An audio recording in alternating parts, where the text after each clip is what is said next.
That's it. Setting the mood. Setting the mood. Marcus Miller, thanks for joining us today. I'm Mitch Gallagher from Sweetwater, and we're here to talk about Sire basses. Sire basses. Some cool stuff, right? Yeah, man, and it's been a few years now. Yeah. And this thing just keeps going like this. It's pretty incredible. Yeah. So how did you first connect with the company? A friend of mine, great bass player, Andre Berry, said, hey, I have some cats who want to meet you, who want to talk about basses. I said, they make basses? He said, yeah. And I said, well, you know, I've been with Fender for 100 million years, right? He said, yeah, they know that. They just want to, you know, have a conversation with you. Where are they based? They're based in Korea. Okay. Well, I'm going to be in Japan in a few months. It's not that far from Seoul, Korea for them to fly, and I'll already be there. So that's what happened. They came to Osaka, Japan. Nice. And we went and had lunch, and they talked about their vision. Kyle, who's the president, main guy over there at Sire, turns out that they've been making guitars and basses for many years in Korea and were very well known, and were looking to expand, particularly in the bass world. And they said, you know, people know you very well, people know your sound very well, and we'd like you to check these out. I said, man, I've been playing Fender since I was 13 years old. He said, no, we don't want to, like, you know, interrupt that or infringe on that. We just want to, we want to offer kids quality bass, you know, because there are basses that you can buy that aren't so expensive, but eventually if you progress beyond like a couple of years, then you have to go and buy something a little better. And they said, we can make a bass that's right around the same price as those starter basses, but the quality is really good. You know? So I'm going, yeah, I've heard that about 14 million times. So they happened to have a bass with them, you know, and I'm going, whoa, this thing feels very nice, you know. So they said, look, you know, just think about it. So I lived with the bass, and I sent it to my partner, my business partner, Harold Good, and said, man, what do you think about this bass? They're thinking about selling it for $350. So he called me and said, man, if they're selling this bass for $350, we need to consider, like, you know, dealing with these guys. So that's what happened. Called them up and said, hey, we're interested in making a student model. Need to clear it with Fender.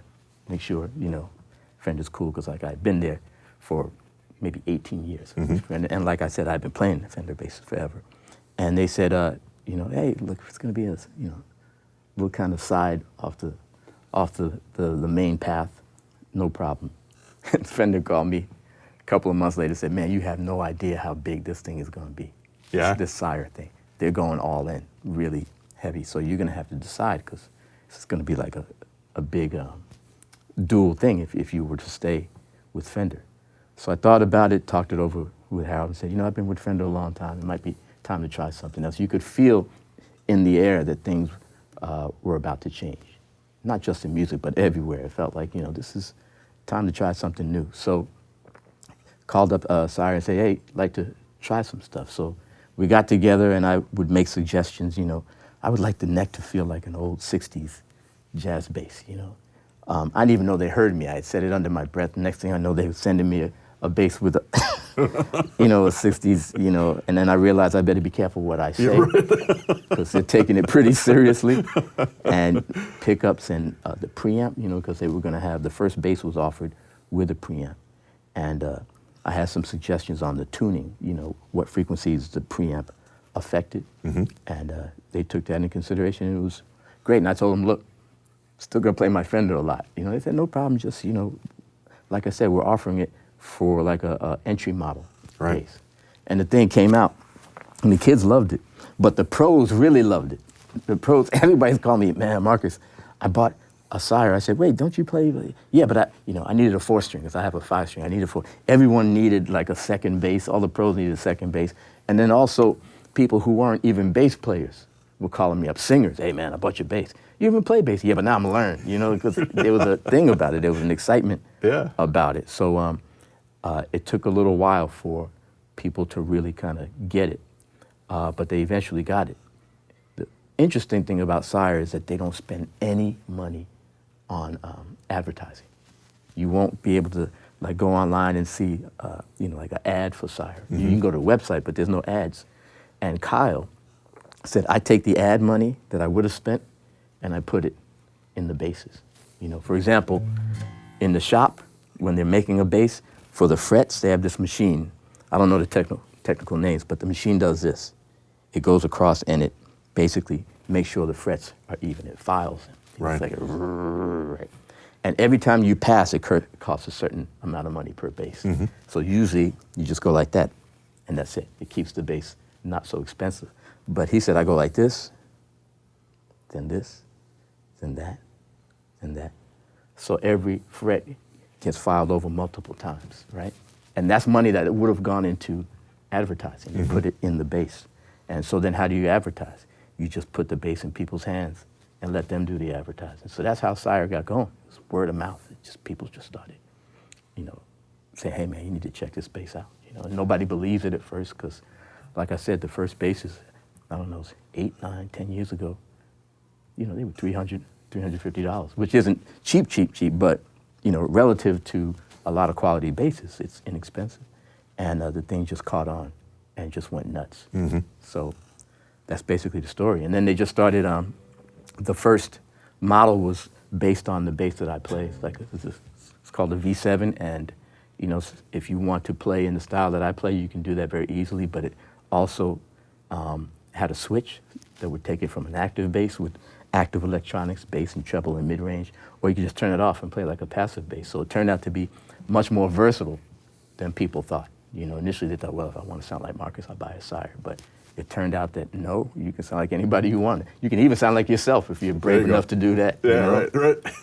And so eventually they started releasing different models, and it just, I mean, it's all sorts of interesting things, exciting, you know, variations on the theme, you know, and we're here now, and it's very exciting. Yeah, well, we're so excited to have Sire be part of the Sweetwater family, to be partnering with them. There's such a broad range of basses. So whether you're just getting started, whether you're a pro touring, whether, like you said, a guitar player with a home studio wants to lay a bass track down. We were talking about that earlier. Man, because I go into studios now, and you know, every, you know, like a high-end studio, they keep instruments around, especially basses, you know, because, you know, for some reason, you know, you need to have a bass sitting in the corner just in case. Right. And a lot of them are Sires now. You know, I've gone to a lot of studios, just a Sire sitting in and you ask the engineer, you know, what do you think about the bass? It records great. It records great. And for me, I started out as a studio musician, so the sound of the bass, you know, with or without an amp, was very important to me. I come from the New York studio scene way back in the day, and we usually went direct on all these sessions. And, you know, I'm talking about, you know, everything from Frank Sinatra to Billy Idol. You know what I mean? It was all direct, and your sound was very important. And they didn't really spend a lot of time amping basses at that time. Right. They amped the guitars, but the bass, they just gave you a direct box and said go. So how your bass sounded really naturally in a pure state was very important. And the engineers tell me, hey man, bass sounds great. So when somebody comes up with an exotic, you know, $10,000 bass, and it doesn't sound good in the track, I say, why don't you try that one over there? You know what I mean? And I say, there we go. You know, Yeah. It's happened more times than you would imagine. That's awesome. That's awesome. So it's not just the attention to detail with the construction and the manufacturing of the instruments. The materials they're using are also top-notch. Swamp ash, alder, roasted maple necks on the basses, and rosewood fingerboards on some of them, bone nuts. I mean, they really go all out to give you a quality instrument. Yeah, I mean, from day one. I mean, the only thing that people would complain to me about were the knobs. I said, okay, you can replace the knobs. But the sound, you know, and I tell them, take it, you know, record the bass. Record it. Just see what it sounds like, you know. And people reported to me, hey man, this thing is killing, you know. Right. So you're not just talking the talk, you're walking the walk. You play these basses. Yeah, I play them. Like I said, I still play the Fender because I've been so connected to that sound, you know what I mean? But I play the Sire, and finding that there are things that I play the Sire on instead of the Fender, which is a surprise, you know? Yeah. The Fender, it's almost like my throat. You know what I mean? Like they're, you know, somebody said, hey man, I can replace your throat, you'll sound better. You go, I don't know about that. You know? I kind of like the things that are good and bad about my about my throat. I kind of like the things that are good and bad about the Fender. But when I need that extra sustain, when I need the thing to sound more modern, or more this or more that, you know, I'll pick this up, especially in the studio. And it gives you that option. And as you mentioned, with the broad range of instruments they make, whether you want a P style, whether you want a J style, you want a passive vintage tone, you want an active modern tone, they got the whole thing covered. Yeah, they got the whole thing covered. You know, 5-string basses, 4-string basses, P style, J style, PJ style, JP style, whatever you want. And then they're beautiful instruments. You know what I mean? They have this flame maple stuff, and then the roasted wood is really cool. I think a lot of people love old basses, and I think one of the reasons is because as the wood gets older, it loses moisture. You know, it dries out, becomes more firm, more solid.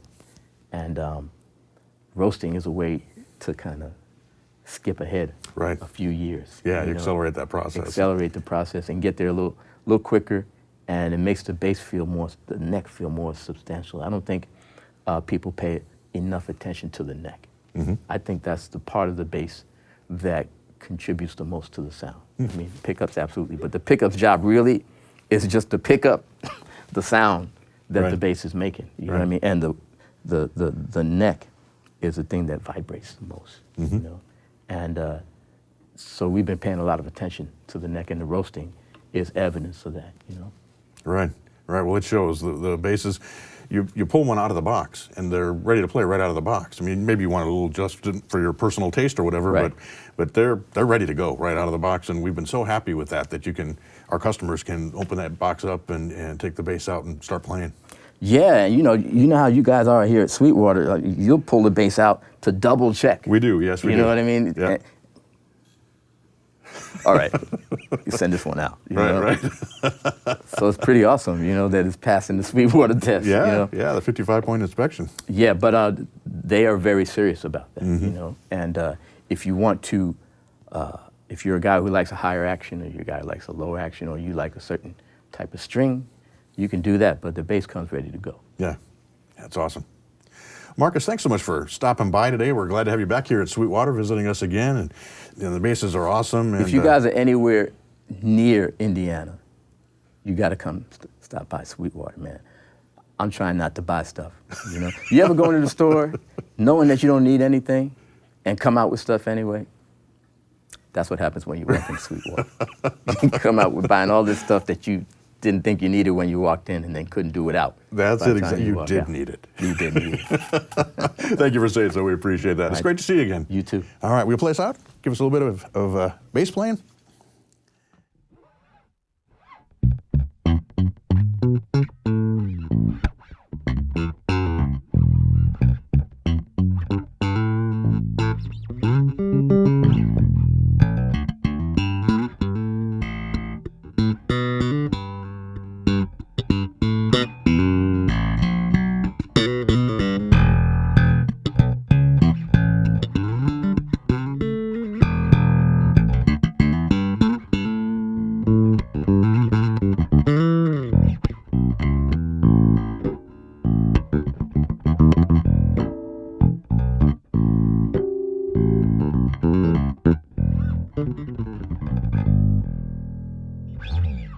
So if I get this bass, I'm going to sound just like that. Exactly. Exactly like that.